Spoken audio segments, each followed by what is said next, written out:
అందుకే మిత్రులారా ఆలోచన చేయండి.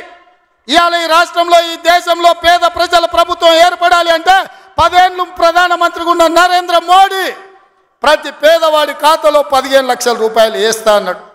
ప్రతి పేదవాడికి ఇల్లు కట్టిస్తా అన్నాడు. ప్రతి సంవత్సరం 2 కోట్ల ఉద్యోగాలు ఇస్తా అన్నాడు. రైతుల ఆదాయం 2 చేస్తా అన్నాడు. ఎవరి ఖాతాలన్న మోడీ 15 లక్షలు వేసిండా మిత్రులారా?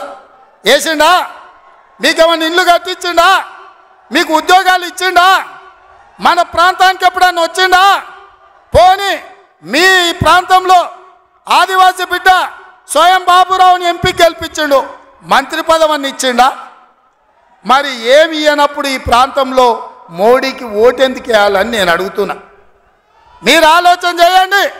ఇవాళ మతం పేరు మీద ఒకడు, మద్యం పేరు మీద ఇంకొకడు రేపు ఎన్నికల్లో ఓట్లు అడగడానికి వస్తారు. ఇవాళ మతం ఒక రకం మత్తు అయితే మద్యం ఇంకొక రకం మత్తు. మోడీ కేడీ ఇద్దరు ఒక్కటయ్యి కాంగ్రెస్ను అడ్డుకోవాలని చూస్తున్నారు. అందుకే మిత్రులారా, ఆదిలాబాద్ను దత్తత తీసుకునే బాధ్యత మాది, మా ప్రభుత్వంది.